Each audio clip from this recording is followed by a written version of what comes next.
2024년 2월 14일 오늘 새벽 말씀은 마가복음 14장 32절부터 42절까지의 말씀입니다.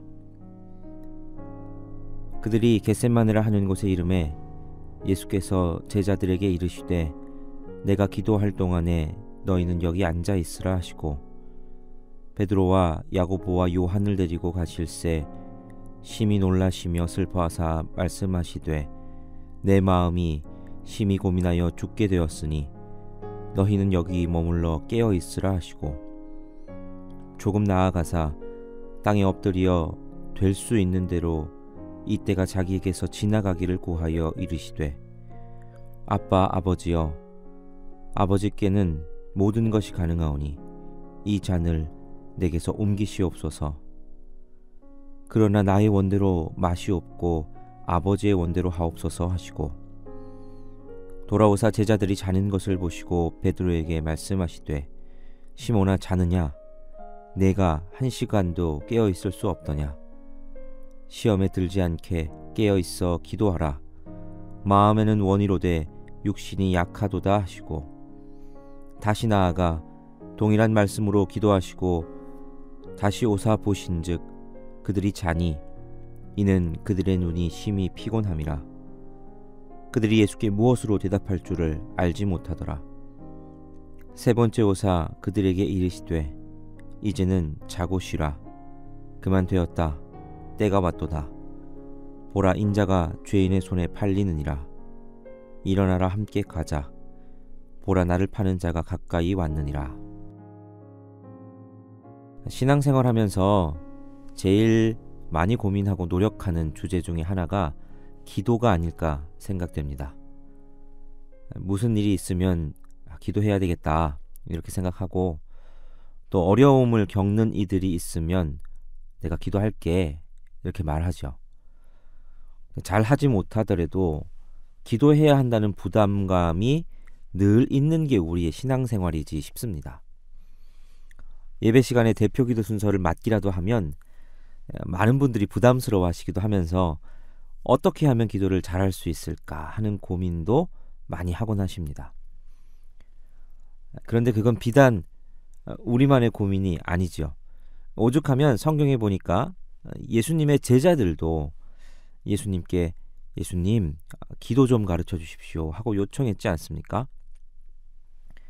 그만큼 기도란 그리스도의 제자로서 신앙생활을 하는 사람들에게 공통적으로 고민할 수밖에 없는 주제, 또 훈련할 수밖에 없는 주제입니다. 그런데 가만히 생각해 보면 기도라는 것이 꼭 교회를 다니고 예수님을 믿는 이들만 하는 것은 아니다라는 것을 알게 됩니다. 다른 종교에도 기도는 있습니다. 불교에도 기도가 있고 이슬람교, 힌두교 모두 다 기도가 있습니다. 그리고 우리나라 토속 종교인 이 샤머니즘에도 기도가 있죠. 그래서 예전에 우리 조상들은 늦은 밤이나 새벽에 정화수를 떠놓고 달을 보면서 비나이다 비나이다 하고 기도를 드렸습니다. 세계 많은 나라의 교회 중에서도 우리 한국 교회가 유독 기도에 힘쓰는 것이 이런 우리의 깊은 뿌리에 있는 그런 부분과 연관이 없다라고 말할 수 없습니다. 어느 정도 연관이 있지요. 그렇다면 그리스도인이라고 하는 우리가 하는 기도와 예수님을 믿지 않는 다른 종교인들이 하는 기도는 어떤 차이가 있을까요? 모두 다 기도하는데 그저 저마다 각자 신에게 비는 동일한 행위라고 봐야 될까 하면 그렇지 않습니다. 우리 그리스도인이 하는 기도는 다른 종교에서 하는 기도와 공통점도 있지만 아주 다른 차이점도 있습니다. 우선 공통점은 기도의 대상이 자신들이 믿는 신이라는 점입니다. 우리는 하나님 아버지께 기도합니다. 다른 종교도 각자 자기가 믿는 신에게 기도를 하지요. 그런데 우리의 기도는 그들의 기도에 비해서 기도의 목적에서 전혀 다른 차이를 가집니다. 다른 종교에서 기도는 주로 자신이 원하는 바를 얻기 위한 수단으로 사용이 됩니다. 자기에게 필요한 것을 신에게 간구하거나 자기에게 오는 불행을 막아달라고 호소하거나 자신 안에 내적인 평화를 이루어 달라는 이런 목적으로 기도가 사용됩니다. 그러나 우리 예수 믿는 사람들의 기도는 좀 다릅니다. 물론 우리 기도에도 이런 간구의 내용이 포함됩니다. 성경을 보면 예를 들면 마태복음 8장에 나병 환자가 예수님께 고쳐주시기를 구하는 내용이 나옵니다. 나병 환자가 예수님과 무리들이 있는 곳으로 찾아오지요. 그런데 그렇게 찾아왔다는 건 죽기를 각오하고 찾아온 겁니다. 부정한 사람이 정결한 자들이 모여있는 곳을 찾아온다는 건 돌에 맞아 죽을 각오를 해야 가능한 겁니다. 예수님은 그만큼 간절한 이 나병 환자의 간구를 들으시고 그를 고쳐주십니다. 간절한 간구의 기도에 응답을 하신 거죠. 우리 기도는 이런 간구와 응답의 능력이 있습니다. 그런데 우리 기도는 거기서 끝나지 않습니다. 그런 간구와 응답의 기도를 넘어서서 우리의 기도는 하나님과 기도를 통해서 만나고 하나님의 뜻을 알아가며 결국에는 우리의 뜻을 하나님께 맞추어 가는데 그 목적이 있다 할 수 있겠습니다. 기독교인에게 있어서 기도는 죄로 말미암아 단절되었던 하나님과의 관계를 다시 회복할 수 있는 특권이지요. 그리고 우리 기도는 그 기도를 통해서 우리의 필요를 아뢰기도 하지만 궁극적으로 하나님과 끊어졌던 교제를 회복하고 단절되어서 알 수 없던 하나님의 뜻을 알아가며 결국은 우리 삶의 주인이신 주님의 뜻을 발견하고 그 뜻에 내 뜻을 맞추어가는 과정, 이게 기도의 최종 목적인 거죠. 오늘 본문은 그 기도의 최종 목적을 잘 보여주는 예수님의 기도가 나오는 내용입니다. 예수님은 유월절 만찬을 마치시고 겟셋마네로 기도하러 가십니다. 그리고 그곳에서 예수님은 정말 간절하다 못해 애처로운 기도를 하십니다. 33절 34절에는 예수님의 심정을 이렇게 묘사합니다.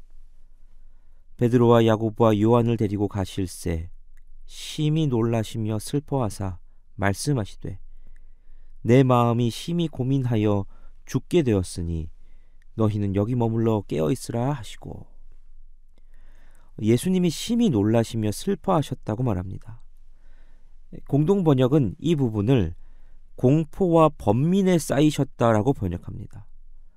십자가를 앞두고 공포와 번민에 쌓여서 슬픔이 그 가운데 얼마나 가득했냐면 심히 고민해서 죽게 될 만큼 가득했다라고 본문은 말합니다. 그래서 예수님은 그 고통과 고난을 마주하는 상황에서 십자가 앞에서 기도하러 나오신 겁니다. 십자가의 고통이 얼마나 컸던지를 알 수 있지요. 예수님은 지금 그만큼 처절한 감정과 고통을 느끼고 계십니다. 그래서 기도하러 오셨습니다. 그런데 그때 예수님이 하시는 기도의 내용은 36절에 나옵니다. 이르시되 아빠 아버지여, 아버지께는 모든 것이 가능하오니 이 잔을 내게서 옮기시옵소서. 그러나 나의 원대로 마시옵고 아버지의 원대로 하옵소서 하시고, 자신의 간구를 아뢰입니다. 하나님, 이 잔 내게서 좀 옮겨주십시오. 이 잔 옮긴다는 건 십자가 지지 않게 해달라는 간구입니다. 엄청난 고난을 마주한 자가 당연히 드리게 되는 간구입니다. 이 고난에서 나 좀 건져달라는 호소를 간절하게 하시는 예수님입니다. 그런데 예수님의 기도는 거기서 끝나지 않습니다.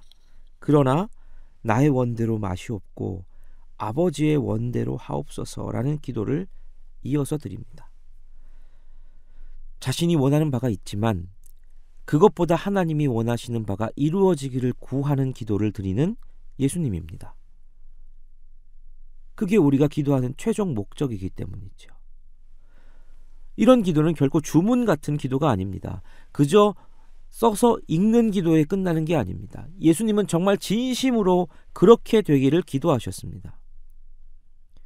제자들에게 왔다가 가서도 똑같은 기도를 계속 하십니다. 어떻게 예수님은 십자가 앞에서 이런 기도를 하실 수 있을까요? 예수님이니까 그냥 저절로 가능하셨을까요? 그렇지 않습니다. 그 비결은 예수님은 일상에서 늘 하나님의 뜻이 이루어지기를 기도하는 훈련을 하셨기 때문입니다. 주님은 늘 그런 기도하셨습니다. 자기가 원하는 바가 있고 그것을 구하지만 결국은 하나님의 뜻이 옳은 것을 알기에, 그것이 최선임을 알기에 하나님의 뜻을 구하는 부단한 기도의 훈련을 하셨던 것이죠. 반면 오늘 본문에 그런 기도의 훈련이 되지 않은 제자들의 모습도 같이 보입니다.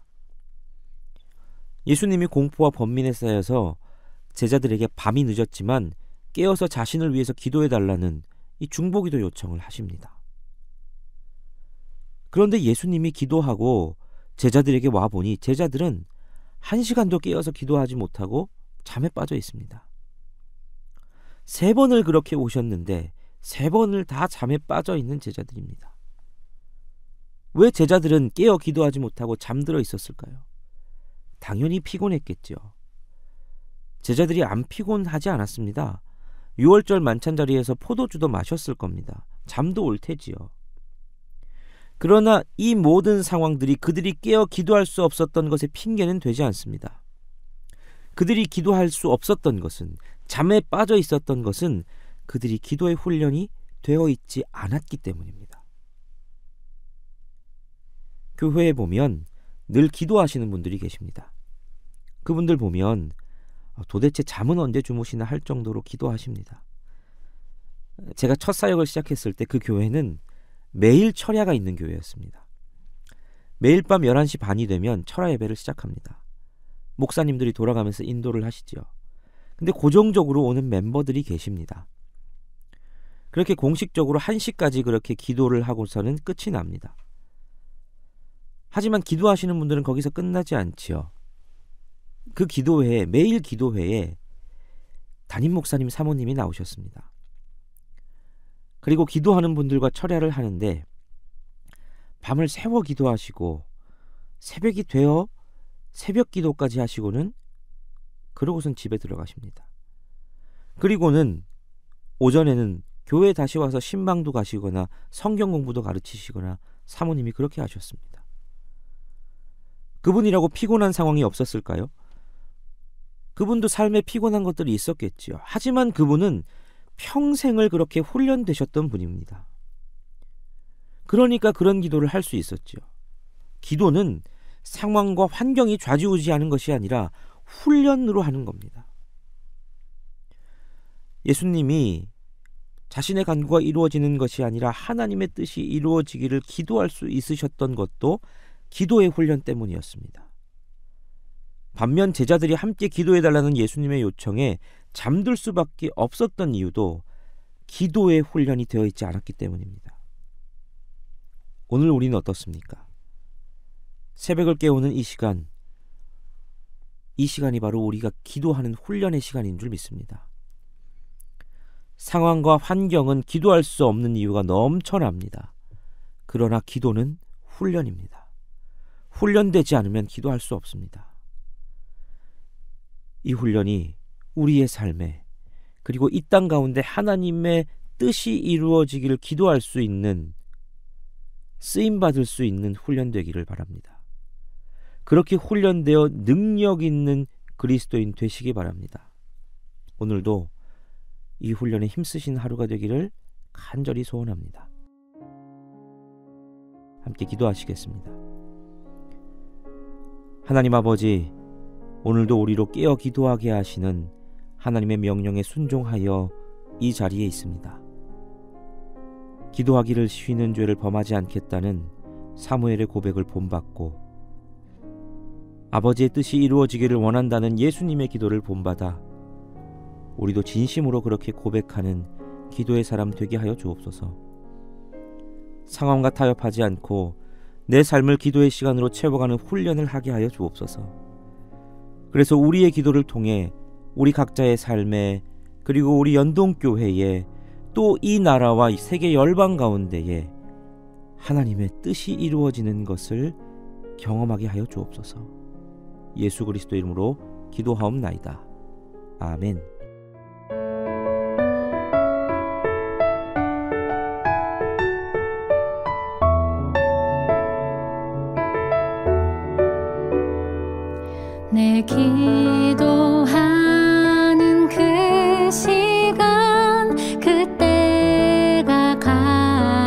즐겁다. 이 세상 근심 걱정에 얽매인 나를 부르사 내 진정 소원 주 앞에 낱낱이 바로 아뢰어 큰 불행 당해 슬플 때 나 위로받게 하시네. 내 기도하는 그 시간 내게는 가장 귀하다. 저 광야 같은 세상을 끝없이 방황하면서 위태한 길로 나갈 때 주께서 나를 이끌어 그 보좌 앞에 나가 그 은혜 받게 하시네.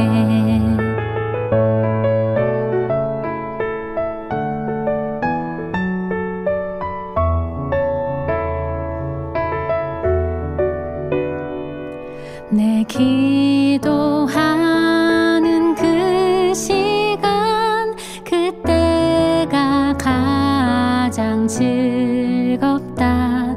이때 거친 큰 죄로 내 마음 심히 아파도 참마음으로 뉘우쳐 다 숨김없이 아뢰면 주 나를 위해 복 주사 새 은혜 부어 주시네.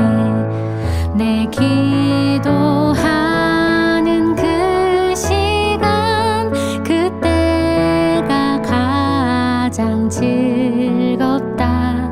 주 세상에서 일찍이 저 요란한 곳 피하여 빈들에서 나 산에서 온 밤을 세워 지내사 주 예수 친히 기도로 근본을 보여주셨네.